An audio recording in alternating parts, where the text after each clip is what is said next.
Good morning students. हमने अपने previous lecture में केमिकल रिएक्शंस को स्टडी किया, देन एक्सोथर्मिक एंडोथर्मिक रिएक्शन को भी स्टडी कर लिया था। आज हम लोग स्टूडेंट्स पढ़ने वाले हैं टाइप ऑफ केमिकल रिएक्शंस के जो केमिकल रिएक्शंस होती हैं उनके टाइप्स को स्टडी करने वाले। ठीक है स्टूडेंट्स, देखिए students, chemical reactions are of following type. निम्न प्रकार की आपके पास फॉलोइंग टाइप की केमिकल रिएक्शंस होती हैं, like addition reaction, decomposition reaction, displacement reaction, double displacement reaction and then oxidation and reduction. ठीक, बहुत इंपॉर्टेंट है बच्चों, ये एक तरीके से केमिस्ट्री में बहुत बेसिक है। ये आपको बहुत अच्छे से इसको स्टडी करना चाहिए। इन फ्यूचर ये टॉपिक्स आपके काम आने वाले हैं। तो देखिए, इन सभी टाइप्स को वन बाय वन हम लोग स्टडी कर लेते हैं। फर्स्ट है हमारे पास एडिशन रिएक्शन और कॉम्बिनेशन रिएक्शन। देखो बच्चों, बड़ी सिंपल है एडिशन रिएक्शन, आपको याद करने की भी नीड नहीं है इसको। एडिशन का मतलब जोड़ना, ठीक, या सिंपली कॉम्बिनेशन मतलब मिलाना।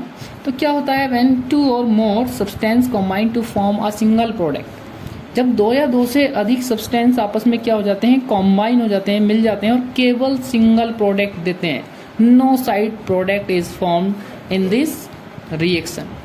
इन रिएक्शन में कोई भी साइड प्रोडक्ट नहीं बनता, केवल जो हमारे रिएक्टेंट्स होते हैं वो आपस में क्या हो जाते हैं, ऐड हो जाते हैं और सिंगल प्रोडक्ट देते हैं बच्चों। ठीक है, अब देखिए एग्जाम्पल की बात कर लेते हैं। देखिए एग्जाम्पल से आपको चीज़ें क्लियर हो जाएंगी। जैसे सल्फर गंधक आप जानते हैं, जब सल्फर को वंस करते हैं एयर में तो हमारे पास क्या बनता है बच्चों, सल्फर डाइऑक्साइड बनता है। अब देखिए यहाँ पर हमारे पास सल्फर है, जो सल्फर होता है इसका सिंबल क्या होता है, एस, और इसको वर्न कर रहे हैं। क्या कर रहे हैं बच्चों, वर्न कर रहे हैं हम इन द प्रेजेंस ऑफ एयर। तो होता क्या है, हमारे पास देखो सिंगल प्रोडक्ट बन गया, यानी कि एस और O2 दोनों क्या होंगे, ऐड हो जाएंगे और दोनों ही रिएक्टेंट सल्फर और ऑक्सीजन क्या एक सिंगल प्रोडक्ट देंगे, एक सिंगल न्यू सब्सटेंस देंगे, sulphur dioxide. Next example, unsaturated hydrocarbon react with hydrogen forms saturated hydrocarbon। देखिए unsaturated hydrocarbon क्या होते हैं, hydrocarbons in which double bond between carbon and triple bond. यानी कि कार्बन के बिटवीन क्या होता है, मल्टीपल बॉन्ड होता है, यानी कि कार्बन के बिटवीन या तो डबल होगा या ट्रिपल बॉन्ड होगा। तो ऐसे हाइड्रोकार्बन्स को हम क्या कहते हैं, अनसैचुरेटेड हाइड्रोकार्बन।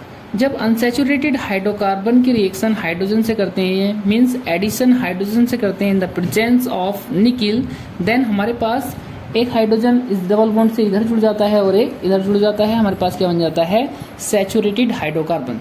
यानी कि सैचुरेटेड हाइड्रोकार्बन कार्बन के बिटवीन सिंगल बॉन्ड होता है। ठीक है बच्चों, ये रिएक्शन बहुत इंपॉर्टेंट है, एडिशन रिएक्शन। ठीक, जो वनस्पति घी होता है उसके बनाने में हम इस रिएक्शन को यूज़ करते हैं। ठीक है, तो इसको वहीं स्टडी करेंगे, चैप्टर नंबर 4 में इसको स्टडी करेंगे। अभी बस आप सिंपली ध्यान रखें एडिशन रिएक्शन क्या होती हैं, जिसमें दो या दो से अधिक रिएक्टेंट्स क्या होते हैं, आपस में ऐड होके सिंगल प्रोडक्ट देते हैं। देन नेक्स्ट एग्जांपल देखिए स्टूडेंट्स, CaO कैल्शियम ऑक्साइड, जिसको कहते हैं क्विक लाइम। बच्चों ध्यान रखना, यहाँ से अक्सर पूछा जाता है, इसको क्या कहते हैं, क्विक लाइम। ठीक, जब इसकी रिएक्शन हम लोग वाटर से करते हैं तो हमारे पास बनता है कैल्शियम हाइड्रोक्साइड, और जिसको हम कहते हैं स्लेग लाइम। ठीक बच्चों, ये जो CaOH का होल्टवाइज बना कैल्शियम हाइड्रोक्साइड, इसका यूज़ करते हैं वॉल पे पेंट करने में। आपने देखा होगा बहुत सी जगह जो हमारे पास ये चूना होता है, इसको पानी में डालकर बॉल्स पर इसका पेंट किया जाता है। ठीक, तो ये वही कैल्शियम हाइड्रोक्साइड है, इसको हम कहते हैं स्लेग लाइम। बड़ी इंपॉर्टेंट बात है बच्चों, यहाँ पर होता क्या है, जब क्विक लाइम को वाटर में डालते हैं तो ये एक एक्सोथर्मिक रिएक्शन होती है। यहाँ से क्या होती है, हीट इवॉल्व होती है और क्या बनता है हमारे पास, कैल्शियम हाइड्रोक्साइड। और इस कैल्शियम हाइड्रोक्साइड से हम लोग वॉल पे पेंट कर देते हैं।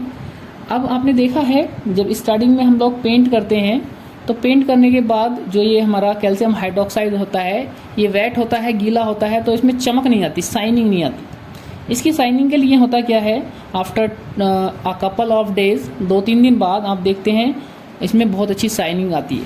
होता क्या है बच्चों, होता क्या है,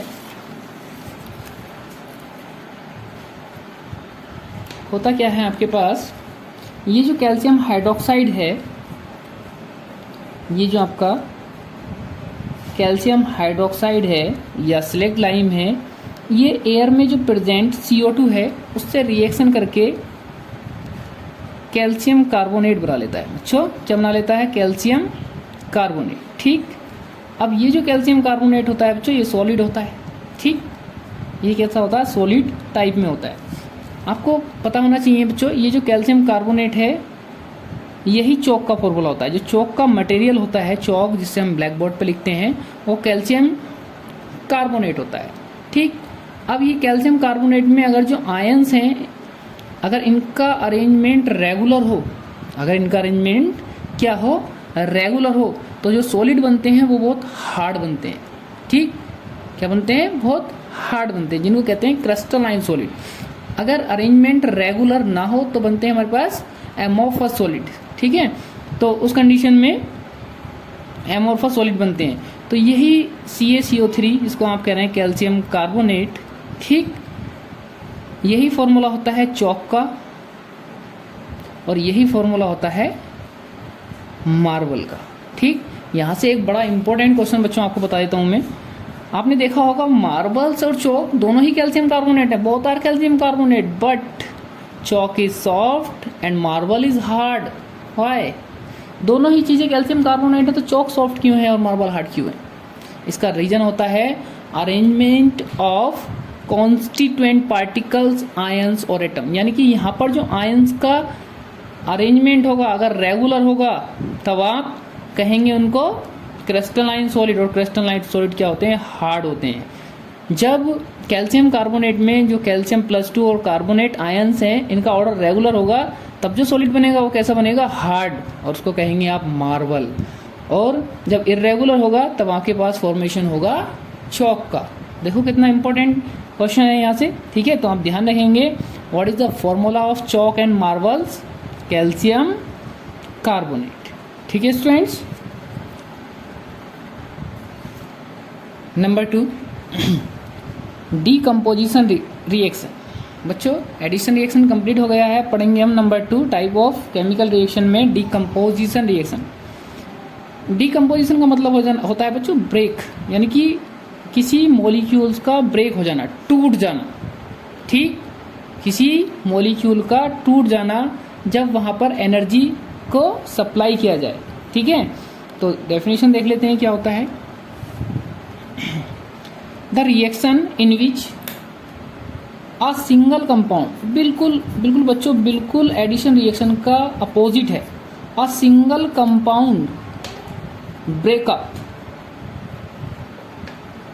ब्रेक्स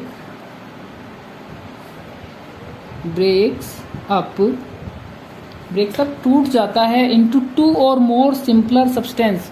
2 या 2 से अधिक छोटे छोटे सब्सटेंस में क्या हो जाता है, टूट जाता है। तो ऐसी रिएक्शंस को हम कहते हैं बच्चों डीकम्पोजिशन रिएक्शन। Decomposition reaction.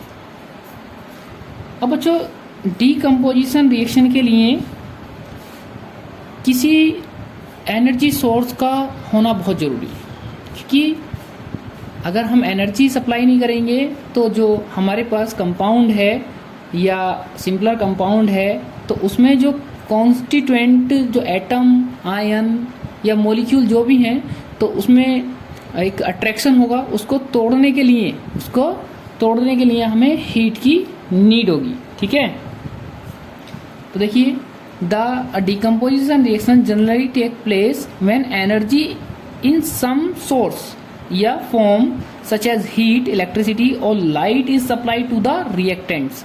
यानी कि जब रिएक्टेंट्स पे एनर्जी को हम क्या करते हैं, सप्लाई करते हैं, तब हमारे पास डिकम्पोजिशन रिएक्शन होती हैं। अब एनर्जी के सोर्स क्या हो सकते हैं बच्चों, लाइक हीट, इलेक्ट्रिसिटी, आप जानते हैं electricity is a form of energy, and then light. ये क्या है हमारे पास, एनर्जी के सोर्स हैं बच्चों। अगर इस तरीके की एनर्जी हम अप्लाई करें या सप्लाई करें किसी रिएक्टेंट पे, तब वो डिकम्पोज हो जाता है। एग्जाम्पल देखते हैं। ये देखिए हमारे पास क्या है, कैल्शियम कार्बोनेट। कैल्शियम कार्बोनेट, इसको लाइमस्टोन भी बोलते हैं। जब लाइमस्टोन को हीट करते हैं बच्चों, जब लाइमस्टोन को हीट करते हैं तो हमारे पास बनता है क्विक लाइम, CaO, यानी कि डिकम्पोज हो जाता है और यहाँ से क्या होती है, कार्बन डाइऑक्साइड निकल जाती है। ठीक है बच्चों। नेक्स्ट वाटर, वाटर का फॉर्मूला H2O। जब H2 और एक मिनट, अगर रिएक्शन हमारे पास जो डिकम्पोजिशन रिएक्शन है वो प्रोसीड हो रही है बाय हीट, तब उसको हम कहते हैं थर्मल डिकम्पोजिशन रिएक्शन। क्या कहते हैं बच्चों, थर्मल डिकम्पोजिशन रिएक्शन। अगर हीट के द्वारा हमारी जो रिएक्शन है डिकम्पोजिशन प्रोसीड हो रही है, तब उसको कहेंगे हम थर्मल डिकम्पोजिशन रिएक्शन। ठीक। नेक्स्ट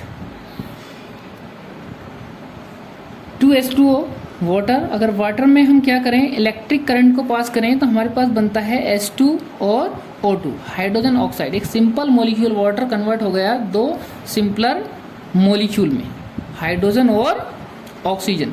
तो बच्चों इलेक्ट्रिसिटी पास करने पर हमारा जो कंपाउंड है, एक सिंगल कंपाउंड कन्वर्ट हो रहा है H2O2 में, तो ये भी एक डिकम्पोजिशन रिएक्शन का ही एग्जाम्पल है। और इसको कहेंगे, ऐसी रिएक्शन को हम कह देते हैं सिंपली इलेक्ट्रोलाइसिस भी बोल देते हैं।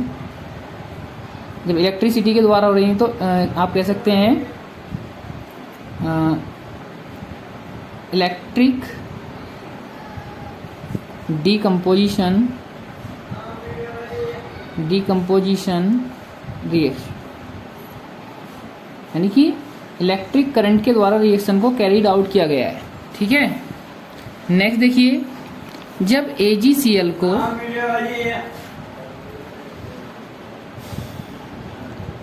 नेक्स्ट स्टूडेंट, थोड़ा सा डिस्टर्बेंस हो गया था, कोई नहीं, होता है ऐसा।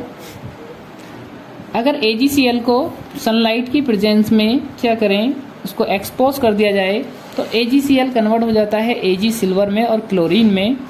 सनलाइट की प्रेजेंस में अगर हमारी reaction decomposition reaction carried out हो रही, तो ऐसी रिएक्शन को हम कहते हैं फोटोलाइसिस, यानी कि लाइट के थ्रू रिएक्शन क्या हो रही है, कैरिड आउट हो रही है। ठीक है। कुछ इम्पोर्टेंट बातें हैं डिकम्पोजिशन रिएक्शंस के रिगार्डिंग, जैसे all the decomposition reactions are endothermic. बच्चों यहाँ पर हीट की क्या होती है, नीड होती है। रिएक्शन को कैरिड आउट कराने के लिए हमें क्या होती है, एनर्जी की नीड होती है। तो बच्चों ऐसी रिएक्शन जहाँ पर एनर्जी की नीड होती है उनको हम क्या कहते हैं, endothermic reaction, because there is a need of energy. तो ऐसी रिएक्शंस को क्या कहते हैं हम, एंडोथर्मिक रिएक्शन। इसका मतलब सारी की सारी जो डिकम्पोजिशन रिएक्शन है वो क्या होंगी, एंडोथर्मिक। ठीक। और ये जो एंडोथर्मिक रिएक्शन डिकम्पोजिशन रिएक्शंस होती हैं, इनका यूज करते हैं हम extraction of metal. Different metal के एक्सट्रैक्शन में, उनको निकालने में, उनको एक्सट्रैक्ट करने में, निष्कासन में हम क्या करते हैं, यूज करते हैं डिकम्पोजिशन रिएक्शंस को। ठीक है स्टूडेंट्स। अगर बच्चों आपको कुछ सीखने को मिला है तो हमारे चैनल को सब्सक्राइब करें, लाइक करें, शेयर करें। ठीक है। Thank you students.